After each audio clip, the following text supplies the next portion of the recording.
The dying light. The signal arrived like a dying breath across the void. Mira Kessler had been knee-deep in salvage work when her ship's communications array started screaming. Her vessel, the Wanderer's End, wasn't much. A retrofitted cargo hauler with patched hull plating and engines that coughed more than they purred. But it kept her alive in the debris fields between dead colonies, and that was enough. She pulled herself from the guts of a derelict station, grease smearing her cheek, and stumbled to the cockpit. The console blazed with priority alerts. "What now?" she muttered, wiping her hands on her jumpsuit. The voice that emerged from the speakers was fractured, desperate. Transmitted across every frequency with the panic of the damned. "Anyone who hears this. The Venari people, under siege. Our worlds burn. Please, anyone." Mira's stomach twisted. The Venari. She'd heard of them, an ancient species, proud and isolated, their territory spanning 7 star systems. She'd even traded with them once years back. They'd been cold, dismissive of humanity's youth. Now they were begging. She should have deleted it. Should have gone back to stripping copper from dead ships. The galaxy was full of tragedies, and Mira had learned long ago that salvation was a luxury few could afford. But her fingers hovered over the comm controls. "Our children, please. We are alone." "Damn it," she whispered. 20 minutes later, she'd routed the transmission to the nearest Terran outpost. Then she waited, expecting silence. The galaxy had rules, unspoken but ironclad. Don't get involved in losing wars. Don't waste resources on the dying. Let the strong survive and the weak fade. Humanity had never been good at following rules. 3 days later, Mira's sensors picked up the impossible, a fleet. Massive, scarred warships dropping out of hyperspace like falling hammers. Terran destroyers, cruisers, carriers, dozens of them, painted in warning colors. Their hulls bearing the scars of a species that had clawed its way up from a brutal world. At their head flew the Iron Sentinel, flagship of Captain Jace Drummond. Mira had heard stories about Drummond. A career officer who'd fought in the border conflicts, turned down promotions to stay in the field. They said he never left anyone behind. She opened a channel, her voice rough. "Terran Fleet, this is salvage vessel Wanderer's End. You're actually here." The response was immediate, a deep voice edged with steel. "This is Captain Drummond. We received a distress call. We don't ignore those. The Venari broadcast went to everyone," Mira said. "No one else came." "Then everyone else is a coward." Something in his voice made her chest tighten. Conviction. The kind that got people killed. "You know you're outnumbered?" she asked. "We know." A pause. "Stay clear of the combat zone, Captain Kessler." He'd looked up her name. She smiled despite herself. "Not a chance. I've got guns on this rust bucket." "Where do you need me?" On the Venari homeworld, Torvin stood in the ruins of the Grand Council chamber. He was old, older than most of his kind lived, and he'd watched his civilization crumble in real time. Their fleets destroyed, their colonies burned, their allies silent. Now through the smoke and ash, he watched the human ships position themselves between his world and oblivion. "Why?" he whispered to the empty room. "Why do they fight for us?" His aide, a younger Venari named Nessa, clutching her infant child, stood beside him. Her voice trembled with something Torvin hadn't heard in weeks. Hope. Because someone needed to answer. Above them, the human fleet ignited their engines, and the void filled with light. The Wall of Iron. The Scourge arrived like a plague of shadows. Their ships were organic things, twisted metal fused with living tissue, hulls that pulsed like exposed muscle. They didn't negotiate, didn't communicate. They simply consumed world after world, leaving nothing but silence in their wake. Mira watched them materialize on her sensors, her mouth going dry. Hundreds of vessels, maybe more, bleeding into reality at the system's edge. The Scourge had come to finish what they'd started. "All ships, battle formation Theta." Drummond's voice cut through the fleet channel. "We hold this line. No one breaks. No one runs." The Terran fleet shifted with practiced precision. Destroyers formed the outer ring, their point defense systems primed. Cruisers took position behind them, their railguns charging. At the center, the carriers deployed fighter wings that scattered like angry wasps. And there, unmovable as a mountain, hung the Iron Sentinel. Mira maneuvered the Wanderer's End toward the fleet's flank. Her ship had 4 plasma cannons, salvaged from a Martian frigate, and she'd be damned if she'd watch from the sidelines. Wanderer's End. You are not military, Drummond said, his voice sharper now. Fall back to the Venari evacuation zone. Negative, Sentinel. I've survived 4 pirate raids and a black hole's gravity well. I'm staying. She paused. Besides, you need every gun you can get. A moment of silence. Then, surprisingly, understood. Welcome to the wall, Captain Kessler. Try to keep up. Was that humor? In the face of extinction? Mira found herself grinning. I'll do my best, Captain.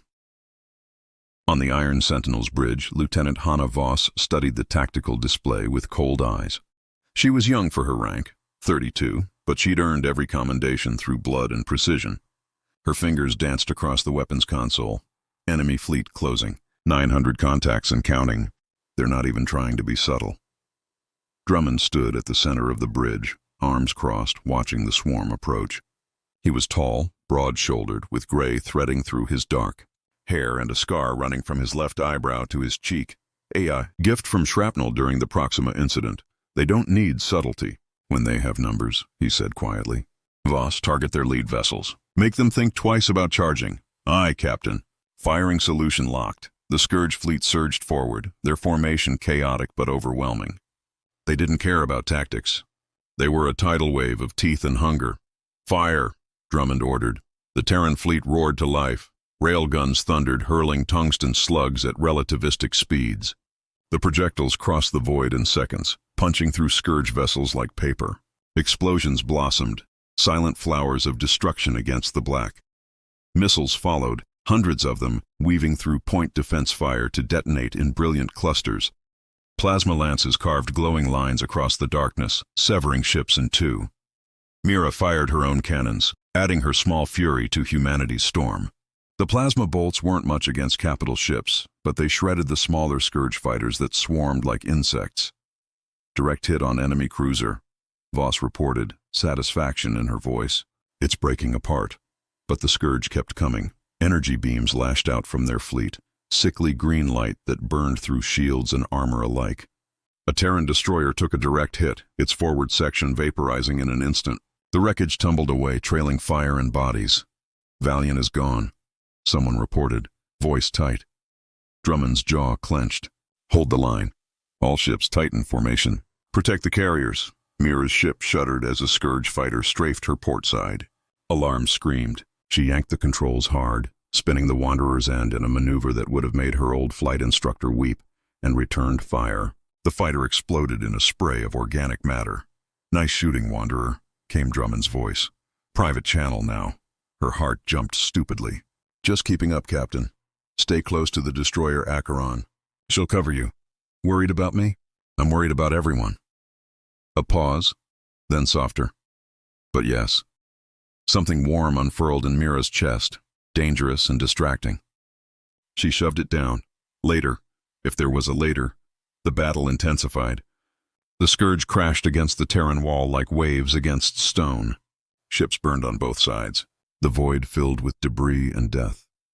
On the Venari world below, Torvin watched the light show in the sky, each flash a life ending. Nessa stood beside him, her child sleeping impossibly in her arms. They're dying for us, she whispered. Yes, Torvin said, his voice breaking. They are. Above, the wall held barely. The price of mercy. The battle had been raging for 3 hours when the Scourge changed tactics. They're flanking, Voss shouted, breaking off 2 battle groups, heading for the evacuation transports.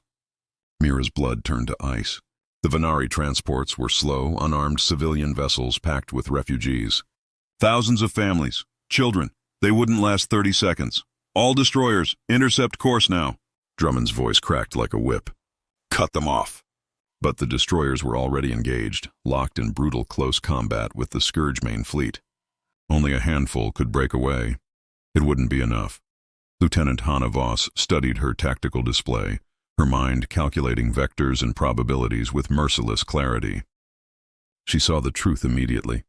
The destroyers would arrive 90 seconds too late, unless someone bought them time. Captain, she said, her voice steady. I can intercept. Drummond turned to her, understanding dawning in his eyes. Voss, no, the firebreak is fastest. We can reach them. She met his gaze. Someone has to. The firebreak was Voss's ship. a destroyer she'd commanded for 2 years. Her crew was young, hungry, loyal. They deserved to grow old, but the Venari children deserved to live. Hana, Drummond said, and for a moment he wasn't a captain. He was just a man watching a friend walk toward death. She smiled, brief and bright. It's been an honor, sir. Then she was moving, sprinting to the shuttle bay, her second-in-command scrambling to follow. Mira heard the exchange on the fleet channel, heard the resignation in Voss's voice, and felt something crack inside her chest. Firebreak. This is Wanderer's End, she transmitted. I'm coming with you. Negative, Wanderer, Voss replied, already aboard her ship. This is a military operation. I've got speed and guns. You've got targets. Do the math, Lieutenant. A pause. Then, stay on my wing. Try not to die. Same to you. Drummond's voice cut in, tight with an emotion Mira couldn't name. Kessler, you don't have to. Yes, I do, she said simply. Someone has to answer, right? That's what you said. Silence. Then quietly, come back alive. That's an order. I'll do my best, Captain. The Firebreak and Wanderer's End broke from the fleet, engines screaming as they raced toward the Scourge flanking force. Behind them, the main battle raged on. Ahead, death waited with open jaws. Mira's hands were steady on the controls, but her heart hammered. She thought about Drummond's voice, the concern buried beneath command. The way he'd said her name. Stupid. Stupid to think about that now. But she thought about it anyway. The Scourge vessels were closing on the transports, 20 ships, each bristling with weapons. The Firebreak opened fire first, railguns tearing into the enemy formation. 3 ships exploded. 4. But it wasn't enough. All power to forward shields, Voss ordered. We're going in! The Firebreak plunged into the Scourge formation like a spear, guns blazing. Mira followed, her smaller ship weaving between the giants, firing at weak points, engines, weapons arrays, anything that looked important. A Scourge cruiser turned its attention to her. Energy beams lashed out, clipping her starboard side. The Wanderer's End screamed in protest, hull plating peeling away. I'm hit, Mira shouted, fighting the controls. Shields at 30%. Keep moving, Voss responded. Don't let them lock on! Mira juked and rolled, her ship dancing through a storm of fire. She returned fire, her plasma cannons carving into the cruiser's flank. It listed bleeding atmosphere, but didn't stop. The Firebreak was taking horrific damage. Its shields collapsed. Beams cut into its hull, opening burning wounds. But Voss didn't retreat. She pushed forward, putting her ship between the Scourge and the transports. Firebreak, your hull integrity is critical, someone transmitted. I know, Voss said calmly. All hands, evacuate to life pods. That's an order. Lieutenant, no, now! On the Iron Sentinel, Drummond watched helplessly as the Firebreak's life signs flatlined deck by deck. His hands gripped the command rail until his knuckles went white. Emergency teams prepare for rescue operations, he ordered, his voice hollow. And get those transports moving. Now. The Venari transports engaged their engines, slowly pulling away. The Firebreak bought them that time with its own blood. When the end came, it came quickly. The Scourge concentrated fire, and the destroyer's core went critical. Voss's voice came one last time, barely a whisper. For humanity. For those who can't fight. Then light. Brilliant, terrible, consuming. The Firebreak detonated in a miniature sun, taking 5 Scourge vessels with it. Mira screamed Voss's name into the void, but only silence answered. The remaining Scourge ships faltered, their formation broken. The Terran destroyers arrived, tearing into them with vengeful fury. The flanking attack collapsed. The transports escaped. Thousands of Venari lives, saved by one human woman who'd known exactly what her choice would cost. Mira's ship limped back toward the fleet, trailing smoke and debris. Her hands shook, her vision blurred with tears she refused to shed. Wanderer's End, dock with Iron Sentinel, Drummond's voice came through. Medical teams are standing by. I'm fine, she lied. That wasn't a request, Captain Kessler. Dock now. She didn't have the strength to argue. Breaking the storm, Mira had never been on a military flagship before. The Iron Sentinel was massive, corridors wide enough to drive vehicles through, crew members moving with purposeful efficiency despite the chaos. Everything smelled of metal, ozone, and blood. A medic tried to usher her to the medical bay, but she shrugged them off. Minor burns, some bruising, nothing that mattered. She needed to get back to her ship, back to the fight. Captain Kessler. She turned. Drummond stood in the corridor, still in his combat uniform, his face lined with exhaustion. He looked older than his 43 years, carrying the weight of every life lost today. For a moment, they just stared at each other. Then Mira was moving, closing the distance, and suddenly her forehead was pressed against his chest, and his arms were around her. Solid and warm. Voss is dead, she said into his uniform. She's dead and I couldn't. I know. His voice rumbled through his chest. She made her choice. She saved thousands. It's not fair. No, it never is. They stood like that. Two people stealing a moment of humanity in the middle of hell. Around them, crew members hurried past, too focused on their duties to notice or care. Mira pulled back first, wiping her eyes. Sorry, that was unprofessional. We're well past professional. Drummond's hand lingered on her shoulder. Are you hurt? I'll live. She managed a weak smile. How bad is it out there? His expression darkened. We've lost 18 ships. Casualties in the thousands. The Scourge has pulled back to regroup, but they'll come again. Harder this time. Can we hold? We have to. He paused, something vulnerable flickering in his eyes. I'm glad you're alive. Her breath caught. Jace, it was the first time she'd used his first name. The intimacy of it hung between them, fragile and dangerous. When this is over, he said quietly, I'd like to buy you a drink. Somewhere far from here, somewhere quiet. When this is over, she echoed. I'd like that. An alarm blared, shattering the moment. Captain to the bridge. Someone shouted over the comm. Enemy fleet regrouping for final assault. Drummond's expression hardened back into command. Stay on the ship. That's an order. Like hell. Mira stepped back. My ship's damaged but functional. You need every gun. Mira, don't. She met his eyes. You taught me that we don't abandon people. Well, I'm not abandoning you. For a moment she thought he'd argue. Instead he nodded slowly. Then fight beside me. Stay close to the flagship. And Mira? His voice softened. Survive. I'm holding you to that drink. You too. Captain. They parted, each heading to their ship, both knowing the next few hours would decide everything. On the bridge of the Iron Sentinel, Drummond took his position. The tactical display showed the Scourge massing for one final overwhelming assault. They'd taken losses, yes, but they still outnumbered the Terrans 2-1. All ships, this is Drummond, he transmitted across the fleet. I won't lie to you. The odds are against us. We're bloodied, exhausted, and outnumbered. But we're still here. And as long as we're here, the Venari have hope. He paused, looking at the faces of his bridge crew, young men and women who'd signed up to explore the stars, not die in foreign wars. Humanity didn't come to this system for glory or conquest. We came because someone needed help, and we've never been good at walking away. Today, we showed the galaxy what that means. Now we finish what we started. Across the fleet, engines roared to life. Weapon systems charged. Damaged ships that should have been scrapped pushed their reactors beyond safe limits. The Terran wall reformed. Smaller now, but unbroken. Below, on the Venari homeworld, Torvin gathered his people in the ruins of their capital. Nessa stood beside him, her child awake now, staring at the sky with wide eyes. The humans fight for us still, Torvin said, his voice carrying across the crowd. They bleed for us, die for us. We cannot simply watch. Old Venari soldiers, those too injured or elderly to have been evacuated, stepped forward. They carried weapons that hadn't been fired in decades, armor patched with scrap metal. We stand with them, one said, his voice cracking but determined. If this is our end, let it be standing.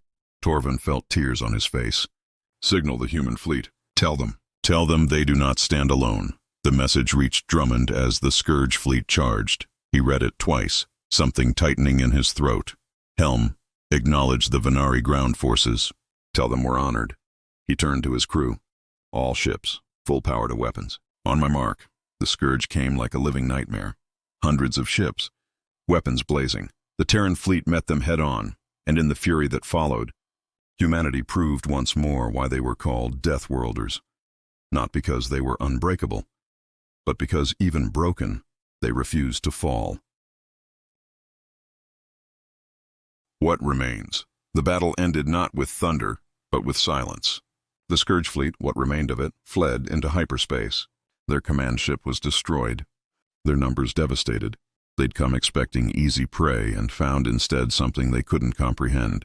a species that fought not for territory or resources, but for strangers they'd never met. It broke them more thoroughly than any weapon. Mira sat in the cockpit of the Wanderer's End, staring at her hands. They were shaking. When had they started shaking? Her ship was a disaster. Port engines offline, half her hull plating gone, life support running on backup power. She should be dead, should have died a dozen times in that final assault. But she was alive. "Wanderer's End, this is Sentinel." Drummond's voice came through, rough with exhaustion. "Status report." She laughed, the sound edging toward hysterical. "Still breathing, somehow. You?" "Same." A pause. "Dock with us. Your ship won't survive the trip home without repairs." "Roger that." She engaged her maneuvering thrusters, limping toward the flagship. The Iron Sentinel hung in space like a battered monument. Its hull was scorched, pitted with impact craters, entire sections exposed to vacuum. But its lights still burned. Its engines still hummed. It endured. Mira docked in the main hangar, and the moment the airlock sealed, her legs gave out. She slumped against the bulkhead, finally letting the adrenaline drain away. Strong hands caught her. "Easy," Drummond said, his arm around her waist, holding her upright. "I've got you." She looked up at him. Really looked. His face was drawn, exhausted, smudged with ash. His uniform was torn, but his eyes, gray like storm clouds, were warm when they met hers. "We did it," she whispered. "We actually did it." "You did it," he corrected. "You and Voss and every person who refused to run." His thumb brushed her cheek, and she realized she was crying. "You're remarkable, you know that?" "I'm a salvage captain who doesn't know when to quit." "Like I said, remarkable."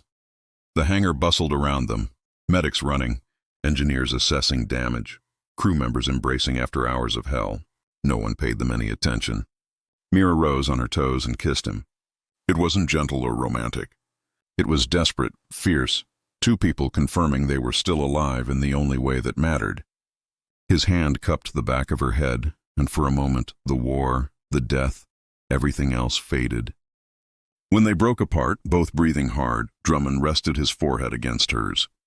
"That drink," he murmured. "I'm definitely collecting on that." "You better." The medical bay was overflowing. Mira insisted on minor treatment, bandages for her burns, painkillers she probably wouldn't take, then found herself in a quiet corner with Drummond. They sat side by side on a cot, shoulders touching, watching medics work. "What happens now?" she asked. "Now we help the Venari rebuild. Make sure they're secure." He laced his fingers through hers. "Then we go home. Report to command. Probably get yelled at for unauthorized engagement. Worth it, though. Every second." They sat in comfortable silence for a while. Then Mira said, "I think I'm going to stay." Drummond turned to her. "Stay? Here in this system. The Venari will need supplies, expertise, someone to help coordinate relief efforts." She smiled slightly. "I'm good at finding things in wreckage. Seems useful. And it has nothing to do with a certain fleet captain who'll be stationed here during reconstruction." "Well," her smile widened. "That's a bonus." He laughed, actually laughed, and the sound was beautiful. "I'd like that. Having you here." "Yeah?" "Yeah." He kissed her temple. "We could figure this out. Whatever this is. One day at a time. One day at a time." Below, on the Venari homeworld, Torvin stood in the ruins of his council chamber and wept. But these were not tears of despair. Around him, his people emerged from shelters, blinking in the sunlight. Children played in the rubble. Families reunited. They were alive. Nessa approached him, her child sleeping peacefully now. "The humans saved us." "Yes," Torvin said, "and we will never forget." Already plans were forming. Monuments would be built. Names would be carved in stone. Every human who fell would be remembered as heroes of the Venari people. Their children would learn of this day in schools. Their songs would carry the story across generations. But more than that, something had changed in the Venari spirit. "When the next cry comes," Torvin said softly, "we will answer. The humans taught us that." Nessa nodded. "We will be worthy of their sacrifice." Weeks passed. The Terran fleet remained, helping coordinate reconstruction. Supply ships arrived. Engineers worked alongside Venari civilians to rebuild infrastructure. Slowly, life returned to the scarred worlds. Mira split her time between salvage operations and the Iron Sentinel. She and Drummond stole moments together, shared meals in the officers' mess, Quiet conversations in observation decks, watching the stars. They moved carefully around each other, learning, building something fragile and precious. One evening, as they stood looking out at the recovering Venari world, Drummond said, "Command offered me a promotion. Admiral, I'd be stationed on Earth." Mira's heart clenched. That's good. You deserve it." "I turned it down." She stared at him. "Why?" He turned to face her fully, taking both her hands. "Because I'd rather be here, with you. Fighting battles that matter," he smiled. "Besides, someone needs to keep you out of trouble." "I keep you out of trouble, you mean?" "That too." They kissed as the sun set over the Venari capital, painting the sky in shades of orange and gold. Far away in the deep reaches of space, other signals would come, other voices crying for help. The galaxy was vast and dark, full of predators and prey. But now something had changed. The Venari had learned to stand, and humanity had proven they would always answer the call. In council chambers across the galaxy, leaders watched recordings of the battle and felt something shift in their understanding. The humans, these young, reckless Deathworlders, had revealed a truth that couldn't be ignored. Mercy was not weakness. Standing for others was not foolishness. And when the cry came, someone had to answer. On the Iron Sentinel, as stars wheeled overhead and the Venari world healed below, Mira and Jace stood together. Two people who'd found each other in the midst of chaos, who'd learned that survival meant more than just staying alive. It meant fighting for something worth living for. "Ready for the next one?" he asked. She smiled. "With you?" "Always." And in the endless dark, hope burned brighter than any sun.